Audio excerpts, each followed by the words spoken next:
Unhappy is he to whom the memories of childhood bring only fear and sadness. Wretched is he who looks back upon lone hours in vast and dismal chambers, with brown hangings and maddening rows of antique books, or upon odd watches in twilight groves of grotesque, gigantic, and vine-encumbered trees that silently wave twisted branches far aloft. The broken. And yet I am strangely content, and cling desperately to those sere memories, when my mind momentarily threatens to reach beyond to the other. I know not where I was born, save that the castle was an infinitely old and infinitely horrible place, full of dark passages and having high ceilings, where the eye could find only cobwebs and shadows. The stones in the crumbling corridors seemed always hideously damp, and there was an accursed smell everywhere, as of the piled-up corpses of dead generations. It was never light, so that I used sometimes to light the candles and gaze steadily at them for relief. Nor was there any sun outdoors, since the terrible trees grew high above the topmost accessible tower. There was one black tower which reached above the trees into the unknown outer sky, but that was partly ruined and could not be ascended save by a well-nigh impossible climb up the sheer wall, stone by stone. I must have lived years in this place, but I cannot measure the time. Beings must have cared for my needs, yet I cannot recall any person except myself, or anything alive but the noiseless rats and bats and spiders. I think that whoever nursed me must have been shockingly aged, since my first conception of a living person was that of something mockingly like myself, yet distorted, shriveled, and decaying like the castle. To me, there was nothing grotesque in the bones and skeletons that strewed some of the stone crypts deep down among the foundations. I fantastically associated these things with everyday events, and thought them more natural than the colored pictures of living beings which I found in many of the moldy books. From such books I learned all that I know. No teacher urged or guided me, and I do not recall hearing any human voice in all those years, not even my own. For although I had read of speech, I had never thought to try to speak out loud. My aspect was a matter of equally unthought of, for there were no mirrors in the castle, and I merely regarded myself by instinct as akin to the youthful figures I saw drawn and painted in the books. I felt conscious of youth because I remembered so little. Outside, across the putrid moat and under the dark, mute trees, I would often lie and dream for hours about what I read in books, and would longingly picture myself amidst gay crowds in the sunny world beyond the endless forest. Once I tried to escape from the forest, but as I went farther from the castle, the shade grew denser, and the air more filled with brooding fear, so that I ran frantically back lest I lose my way in a labyrinth of nighted silence. So through endless twilights I dreamed and waited, though I knew not what I waited for. Then, in the shadowy solitude, my longing for light grew so frantic that I could rest no more, and lifted entreating hands to the single black ruined tower that reached above the forest into the unknown outer sky. And at last I resolved to scale that tower, fall though I might, since it were better to glimpse the sky and perish than to live without ever beholding the day. In the dank twilight I climbed the worn and aged stone stairs till I reached the level where they ceased, and thereafter clung perilously to the small footholds leading upwards. Ghastly and terrible was that dread, stairless cylinder of rock, black, ruined, and deserted, and sinister, with startled bats whose wings made no noise. But more ghastly and terrible still was the slowness of my progress. For climb as I might, the darkness overhead grew no thinner, and a new chill as of haunted and venerable mold assailed me. I shivered as I wondered why I did not reach the light, and would have looked down had I dared. I fancied that night had come suddenly upon me, and vainly groped with one free hand for a window embrasure, that I might peer out and above, and try to judge the height I had attained. All at once, after an infinity of awesome, sightless crawling up that concave and desperate precipice, I felt my head touch a solid thing, and I knew I must have gained the roof, or at least some kind of floor. In the darkness I raised my free hand and tested the barrier, finding it stone and immovable. Then came a deadly circuit of the tower, clinging to whatever holds the slimy wall could give, till finally my testing hand found the barrier yielding, and I turned upward again, pushing the slab or door with my head as I used both hands in my fearful ascent. There was no light revealed above, and as my hands went higher, I knew that my climb was for the nonce ended, since the slab was the trap-door of an aperture leading to a level stone surface of greater circumference than the lower tower, no doubt the floor of some lofty and capacious observation chamber. I crawled through carefully, and tried to prevent the heavy slab from falling back into place, but failed in the latter attempt. As I lay exhausted on the stone floor, I heard the eerie echoes of its fall, but hoped when necessary to pry it open again. Believing I was now at a prodigious height, far above the accursed branches of the wood, I dragged myself up from the floor and fumbled about for windows, that I might look for the first time upon the sky, and the moon, and the stars of which I had read. But on every hand I was disappointed, since all that I found were vast shelves of marble, bearing odious oblong boxes of disturbing size. More and more I reflected, and wondered what hoary secrets may abide in this high apartment, so many eons cut off from the castle below. Then, where hung a portal of stone, rough with strange chiselings.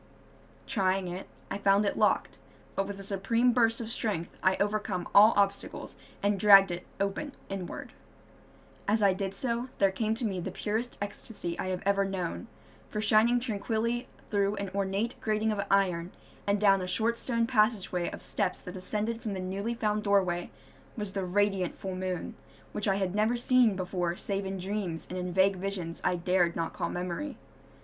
Fancying now that I had attained the very pinnacle of the castle, I commenced to rush up the few steps beyond the door, but the sudden veiling of the moon by a cloud caused me to stumble, and I felt my way more slowly in the dark. It was still very dark when I reached the grating, which I tried carefully and found unlocked, but which I did not open for fear of falling from an amazing height to which I had climbed. Then the moon came out. Most demoniacal of all shocks is that of the abysmally unexpected and grotesquely unbelievable. Nothing I had before undergone could compare in the terror for what I now saw, with the bizarre marvels that sight implied. The sight itself was as simple as it was stupefying, for it was merely this. Instead of a dizzying prospect of tree-tops seen from a lofty eminence, there stretched around me on a level through the grating nothing less than the solid ground, decked and diversified by marble slabs and columns, and overshadowed by an ancient stone church, whose ruined spire gleamed spectrally in the moonlight. Half unconscious, I opened the grating and staggered out upon the white gravel path that stretched away in two directions. My mind, stunned and chaotic as it was, still held the frantic craving for light, and not even the fantastic wonder which had happened could stay my course. I neither knew nor cared whether my experience was insanity, dreaming, or magic, but was determined to gaze on brilliance and gaiety at any cost. I knew not who I was, or what my surroundings might be, though as I continued to stumble along, I became conscious of a kind of fearsome Latin memory that made my progress not wholly fortuitous. I passed under an arch out of that region of slabs and columns, and wandered through the open country, sometimes following the visible road, but sometimes leaving it curiously, to tread across meadows where only occasional ruins bespoke the ancient presence of a forgotten road. Once I swam across a swift river where crumbling, mossy masonry told of a bridge long vanished. Over 2 hours must have passed before I reached what seemed to be my goal, a venerable ivied castle in a thickly wooded park, maddeningly familiar, yet full of perplexing strangeness to me. I saw that the moat was filled in, and that some of the well-known towers were demolished, whilst new wings existed to confuse the beholder. But what I observed with chief interest and delight were the open windows, gorgeously ablaze with light and sending forth sounds of the gayest revelry. Advancing to one of these, I looked in and saw an oddly dressed company, indeed, making merry, and speaking brightly to one another. I had never, seemingly, heard human speech before, and could guess only vaguely what was said. Some of the faces seemed to hold expressions that brought up incredibly remote recollections. Others were utterly alien. I now stepped through the low window into the brightly lighted room, stepping as I did so from my single bright moment of hope to my blackest convulsion of despair and realization. The nightmare was quick to come, for as I entered, there occurred immediately one of the most terrifying demonstrations I had ever conceived. Scarcely had I crossed the sill when there descended upon the whole company a sudden and unheralded fear of hideous intensity, distorting every face and evoking the most horrible screams from nearly every throat. Flight was universal, and in the clamor and panic, several fell in a swoon and were dragged away by their madly fleeing companions. Many covered their eyes with their hands, and plunged blindly and awkwardly in their race to escape, overturning furniture and stumbling against the walls before they managed to reach one of the many doors. The cries were shocking, and I stood in the brilliant apartment alone and dazed, listening to their vanishing echoes. I trembled at the thought of what must be lurking near me unseen. At a casual inspection of the room, it seemed deserted, but when I moved toward one of the alcoves, I thought I detected a presence there, a hint of motion, beyond the golden arched doorway leading to another and somewhat similar room.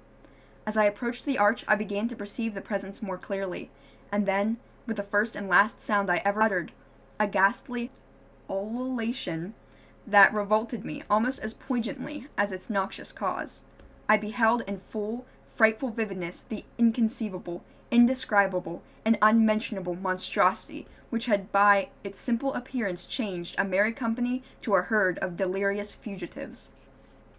I cannot even hint what it was like, for it was a compound of all that is unclean, uncanny, unwelcome, abnormal, and detestable. It was the ghoulish shade of decay, antiquity, and dissolution, the putrid, dripping etalon of unwholesome revelation, the awful bearing of that which the merciful earth should always hide. God knows it was not of this world, or no longer of this world, yet to my horror I saw its eaten away and bone-revealing outlines, leering, abhorrent travesty on the human shape, and in its mouldy, disintegrating apparel an unspeakable quality that chilled me even more. I was almost paralyzed, but not too much so to make a feeble effort toward flight, a backward stumble which failed to break the spell in which the nameless, voiceless monster held me. My eyes, bewitched by the glassy orbs which stared loathsomely into them, refused to close, though they were mercifully blurred, and shewed the terrible object but indistinctly after the first shock.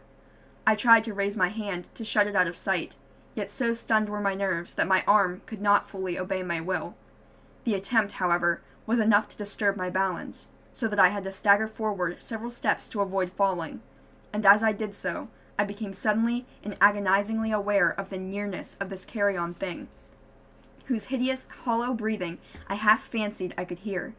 Nearly mad, I found myself yet able to throw out a hand to ward off the foetid apparition which pressed so close, when in one cataclysmic second of cosmic nightmarishness and hellish accident, my fingers touched the rotting, outstretched paw of the monster beneath the golden arch.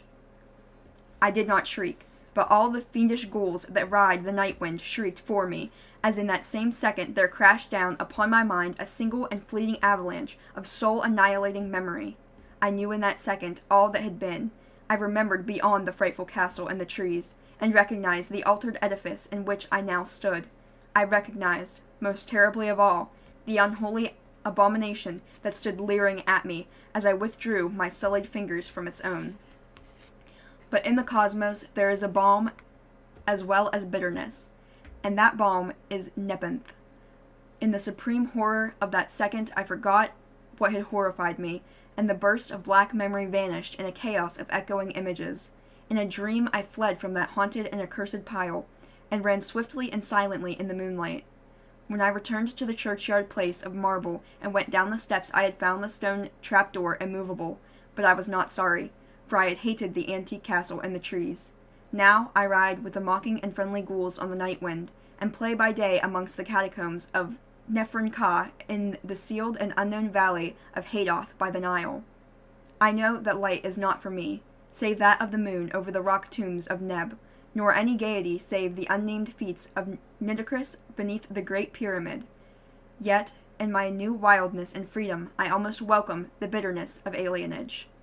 For although Nepenthe had calmed me, I know always that I am an outsider, a stranger in this century among those who are still men. This I have known ever since I stretched out my fingers to the abomination with that great gilded frame, stretched out my fingers and touched a cold and unyielding surface of polished glass.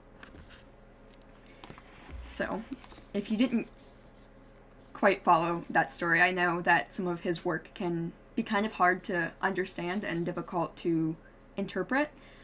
Basically, the story is about a monster who was sealed away, and he does not know that he is a monster. He believes that he is just a person. And so, as he is going through and, trying to find his way through this castle, he comes out on the other end and he finds people waiting. As he goes in, obviously the people react with horror because a monster has appeared. Yet the monster doesn't know that it's a monster, so when it sees itself in the mirror, it panics. And then, as it goes, it stumbles into the mirror and realizes that it's seeing its own reflection. And so that is kind of what the story is about. I actually really like this one. This one was the first, I believe, that I ever read of H.P. Lovecraft. So it does hold a special place for me, I guess. I also think that it's very interesting that they had a take on, the monster is actually technically the protagonist in this.